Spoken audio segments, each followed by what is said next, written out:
Hi friends, welcome back to our YouTube channel. ನಾನು ನಿಮ್ಮ ಐಶ್ವರ್ಯ ಮಹೇಶ್. ಇವಾಗ ನಾನು ಹಾಸ್ಪಿಟಲ್ಗೆ ಹೋಗ್ತಾ ಇದ್ದೀನಿ ಸ್ಟಿಚಸ್ ಬಿಡಿಸೋದಕ್ಕೆ ಅಂತ ಹೇಳಿ. ಯಾವ ರೀತಿ ಇರುತ್ತೆ, ಪೇಯ್ನ್ ಇರುತ್ತಾ, ಹೇಗೆ ಏನು ಅಂತ ನೋಡೋಣ. ಇವಾಗ ಹಾಸ್ಪಿಟಲ್ಗೆ ಹೋಗ್ತಾ ಇದ್ದೀವಿ ಸ್ಟಿಚಿಂಗ್ ಬಿಡಿಸೋದಕ್ಕೆ. ನೆನ್ನೆ ತಾನೇ ಪೂಜೆ ಆಯಿತು, ಇನ್ನೂ ಅದು ಹೋಗ್ತಾನೆ ಇಲ್ಲ. ಫೇಸ್ ವಾಶ್ ಮಾಡ್ತಿದ್ರು.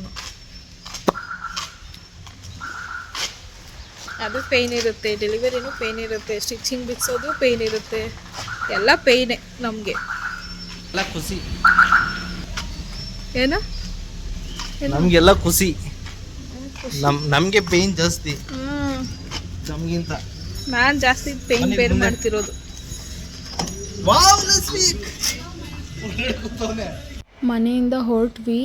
ನನಗಂತೂ ಸಿಕ್ಕಾಪಟ್ಟೆ ಭಯ ಆಗ್ತಾಯಿತ್ತು. ನಮ್ಮಮ್ಮ ಹೇಳಿರೋ ಪ್ರಕಾರ ಹೇಗೆ ಅಂದರೆ ಸ್ಟಿಚಸ್ ತೆಗಿತಾ ಇದ್ದರೆ ಕಣ್ಣಲ್ಲಿ ನೀರು ಬರುತ್ತಂತೆ, ಆ ರೇಂಜಿಗೆ ನೋವಾಗುತ್ತೆ ಅಂತ ಎಲ್ಲ ಹೇಳ್ತಾಯಿದ್ರು.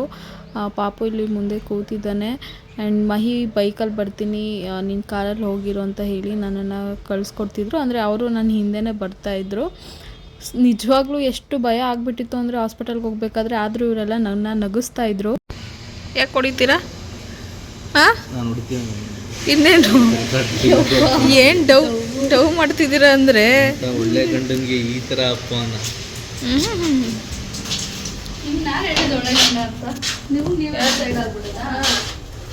ಇಲ್ಲ, ಒಳ್ಳೆ ಗಂಡನೇ. ಅವಾಗ ಮಾಯಕಂತರ ಯಪ್ಪ ಕಾಣಿಸ್ತಿದ್ದೀರ. ಕ್ಯಾಮ್ರಾ ಆಫ್ ಮಾಡಿದ ತಕ್ಷಣ ಫುಲ್ ಇದು ಆಫ್ ಮಾಡ್ತೇನೆ. ಇಲ್ಲೇ ಕಣ ಹುಟ್ಟಿದ್ದು, ಹೌದಾ ಪಪ್ಪ? ಇದೇ ಹಾಸ್ಪಿಟಲ್ ಕಣ ಹುಟ್ಟಿದ್ದೀನಿ ಮಗನೇ. ಹೌದಾ ಪಪ್ಪ? ನಾ ಮಾತಾಡ್ತೀನಿ, ಅವನೇನು ಮಾತಾಡ್ತಾನೋ ಅವನೇನು ಅಂತಾನೋ ಅದನ್ನ ನಾನು ಮಾತಾಡ್ತೀನಿ. ಮಗ ಫಸ್ಟ್ ಫ್ಲೋರ್ ಅಂತ ಬಾಗೋಣ. ಯಾಕೆ ನಂಗೆ ಗೊತ್ತಿರೋ ನಾನೆಲ್ಲ ಹುಟ್ಟಿದ್ದು ಅಂತ ಗೊತ್ತಾ? ಇಲ್ಲೇ ಐತೆ ಅಂತ ಗೊತ್ತಿಲ್ಲ. ಫೈನಲಿ ಹಾಸ್ಪಿಟಲ್ಗೆ ಬಂದ್ವಿ. ನನಗೆ ರೂಮ್ ನೋಡ್ತಾ ಇದ್ದರೆ ನಿಜ ಎಷ್ಟು ಭಯ ಆಗ್ತಿತ್ತು ಅಂದರೆ, ನಾನೇ ವಿಡಿಯೋ ಮಾಡ್ತಿರೋದ್ರಿಂದ ಅದನ್ನೆಲ್ಲ ಕ್ಯಾಪ್ಚರ್ ಮಾಡೋಕ್ಕಾಗಿಲ್ಲ. ಆ್ಯಂಡ್ ಒಳಗಡೆ ಕ್ಯಾಮ್ರಾ ಅಲೋ ಇಲ್ಲ, ಹಾಗಾಗಿ ನಾನೆಷ್ಟು ಭಯಪಟ್ಟೆ ಏನು ಅಂತ ನಿಮಗೂ ಗೊತ್ತಾಗಿಲ್ಲ. ಬಟ್ ನಿಜ ಎಷ್ಟು ಭಯದಿಂದ ಹೋದೆ ಅಂದರೆ, ನಡ್ಸತ್ರನೂ ಅಷ್ಟೇ ನಿಧಾನಕ್ಕೆ ತೆಗೀರಿ ಪ್ಲೀಸ್ ಅಂತ ಎಲ್ಲ ಕೇಳ್ಕೊಳ್ತಾ ಇದ್ದೆ ಅವ್ರನ್ನ. ನಮಗ ಏನು ಗೊತ್ತಿಲ್ಲದಿರೋ ಮುದ್ದ ಕಂದನ ಯಾರೇನಾದರೂ ಮಾಡ್ಕೊಳ್ಳಿ, ನನಗೇನು, ನಂಗೆ ನಿದ್ದೆ ಇಂಪಾರ್ಟೆಂಟ್.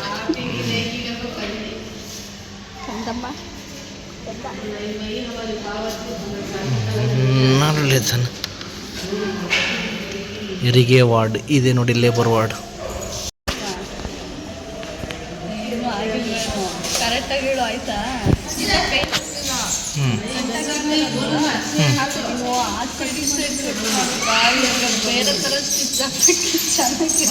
ಅಂದರೆ ಆ ಕಡೆ ಈ ಕಡೆ ಸೈಡ್ ಕಟ್ ಮಾಡ್ಬಿಟ್ಟು ಅಷ್ಟೇನಾ? ಹಾಂ, ಮತ್ತೆ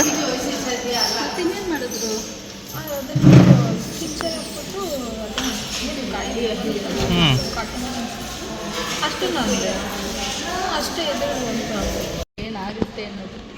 ನಾನು ಫುಲ್ ಕಾಫಿ ಸಾಯಿರಾಮ್ ಅನ್ಕೊಂಡು ಸೈಡು ಕಟ್ ಒಂದು ಗಂಟೆ ಕಟ್ತಾರೆ, ಅದನ್ನು ಕಟ್ ಮಾಡಿದ್ದಾರೆ. ಒಳಗಡೆ ಅದು ಕರ್ಗೋಗ್ಬಿಡುತ್ತೆ.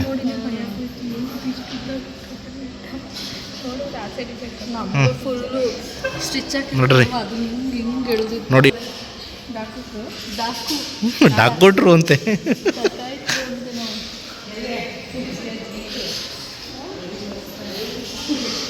ಆರಾಮಾಗಲ್ಲ, ಇಲ್ಲಾಂದ್ರೆ ಅದೊಂದು ಡವ್ ಮಾಡ್ಕೊಂಡ್ರೆ ಅದೇ ನಮಗೆ ಖುಷಿ. ನಿಮ್ಗೆ ಆರಾಮ ಭಯ ಆಗ್ಬಿಟ್ಟಿತ್ತು ಸೀರಿಯಸ್ಲಿ. ಯಪ್ಪ, ಆನವನೇ ತಡೆಯೋಕ್ಕಾಗಲಿಲ್ಲ, ಇನ್ನೇನೋ ಹೆಂಗಪ್ಪ ತಡೆಯೋದು ಅಂತ ಝೂಮ್ ಮಾಡ್ತೀವಿ. ದಪ್ಪ ಆಗಿದೆ ಅಂತ ಗೊತ್ತಾಗಬೇಕಲ್ಲ. ದೂರದಿಂದ ತೋರಿಸಿದ್ರೆ ಜನ ಸಣ್ಣವ್ರು ಅನ್ಕೋತಾರೆ. ಅದಕ್ಕೆ ಒಂದು ಝೂಮ್ ಇನ್, ಒಂದು ಝೂಮ್ ಔಟ್. 10 ದಿನಕ್ಕೆಲ್ಲ ಸಣ್ಣ ಆಗ್ತೀವ ಫ್ರೆಂಡ್ಸ್. ಆಗಲೇ ಚೆನ್ನಾಗಿ ತಿಂತವಳೆ. ಇನ್ನೇನಾದ್ರು ಹೊಟ್ಟೆ ಏನೋ ಗುಡಾಣಿ ಥರ ಇಷ್ಟಿಷ್ಟು ತಿಂತವಳೆ. ಹಾಂ, ಏನು ಏನು ಈಗ ಮುದ್ದ ಗುಡಾಣಿ ಅಂದರೆ ಏನು? ಪಾಪ ನನ್ನ ಮಗ ಎದ್ದೊಳ್ಳೆ ಇಲ್ಲ ಅಲ್ವಾ?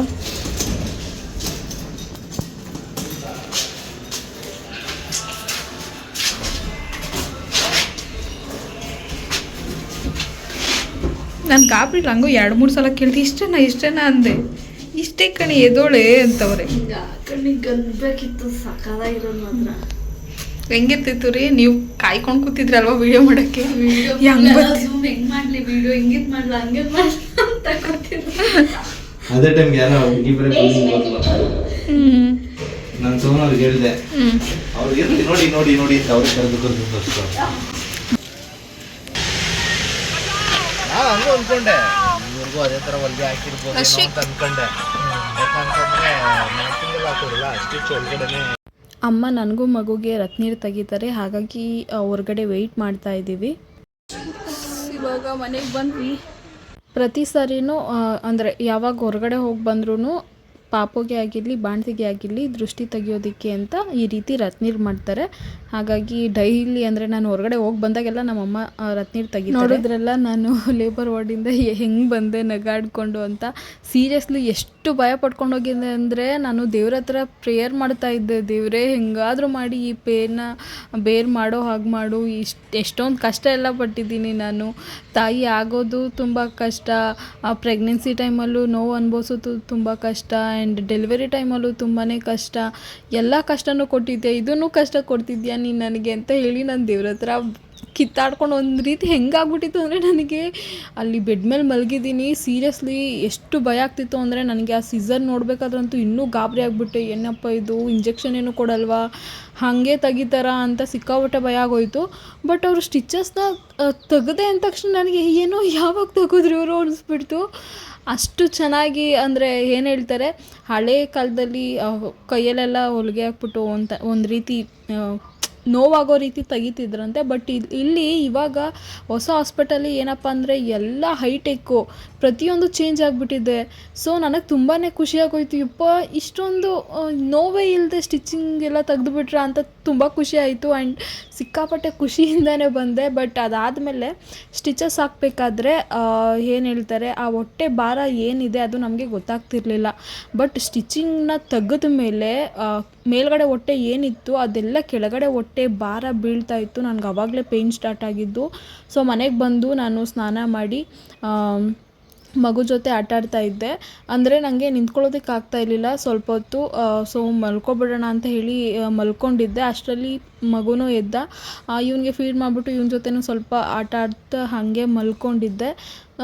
ನಾ ಹೇಳ್ತಾ ಇಲ್ವಾ, ಸ್ಟಿಚಿಂಗ್ ತೆಗ್ದಿದ್ದು ನನಗೆ ನಿಜವಾಗ್ಲೂ ಏನೂ ಪೇಯ್ನ್ ಕಾಣಿಸ್ಕೊಂಡೇ ಇಲ್ಲ. ಬಟ್ ಸ್ಟಿಚಿಂಗ್ ತೆಗ್ದಾದ ಮೇಲೆ ಆ ಭಾರ ಏನಿದೆ ಅಂದರೆ ಆ ಫ್ಯಾಟೆಲ್ಲ ಏನಿರುತ್ತೆ, ಹೊಟ್ಟೆಲ್ಲ ಊದ್ಕೊಂಡಿರುತ್ತಲ್ವ ಪ್ರೆಗ್ನೆನ್ಸಿ ಟೈಮಲ್ಲಿ, ಅದಿನ್ನೂ ಕರಗಿರಲ್ಲ ಅಲ್ವಾ. ನನಗೆ ಬರೀ 10 ಡೇಸ್ ಆಗಿರೋದ್ರಿಂದ ನನಗಿನ್ನೂ ಸ್ವಲ್ಪ ಹೊಟ್ಟೆ ಇತ್ತು. ಹಾಗಾಗಿ ಆ ಭಾರ ಎಲ್ಲ ಕೆಳಗಡೆ ಈ ಆಪ್ರೇಷನ್ ಆಗಿರೋ ಜಾಗತಾವು ಬಂದಾಗ ಸಿಕ್ಕಾಪಟ್ಟೆ ಪೇಯ್ನ್ ಅನ್ನಿಸ್ತಾ ಇತ್ತು. ಬಟ್ ಇವಾಗ ನಾರ್ಮಲ್ ಆಗಿದ್ದೀನಿ, ನಾನು ಆರಾಮಾಗಿದ್ದೀನಿ. ಆ್ಯಂಡ್ ಮಗು ಜೊತೆ ನನಗೆ ಟೈಮ್ ಸ್ಪೆಂಡ್ ಮಾಡ್ತಿರೋದು ತುಂಬಾ ಖುಷಿ ಆಗ್ತಿದೆ. ಆ್ಯಂಡ್ ಅವನ ಜೊತೆ ಒಂದೊಂದು ನಿಮಿಷವೂ ಎಷ್ಟು ಬ್ಯೂಟಿಫುಲ್ ಅನ್ನಿಸ್ತಿದೆ ಅಂದರೆ, ನನ್ನ ಮಗನ್ನ ಅವನ ಮುಖ ನೋಡಿದಾಗ, ಅವನನ್ನು ನೋಡಿ ಸ್ಮೈಲ್ ಮಾಡಿದಾಗ ನಂಗೆ ತುಂಬಾ ಖುಷಿ ಆಗುತ್ತೆ. ಅವನ ಜೊತೆ ಆಟಾಡೋದು, ಅವನನ್ನು ನೋಡ್ಕೊಳ್ಳೋದು, ಪ್ರತಿಯೊಂದು ತುಂಬಾ ಇಷ್ಟ ಆಗ್ತಿದೆ ನನಗೆ. ಮಗು ಫೇಸ್ನ ಆದಷ್ಟು ಬೇಗ ರಿವೀಲ್ ಮಾಡ್ತೀನಿ. ಈ ವಿಡಿಯೋ ನಿಮ್ಗೆ ಇಷ್ಟ ಆಗಿದೆ ಪ್ಲೀಸ್ ಲೈಕ್ ಮಾಡಿ.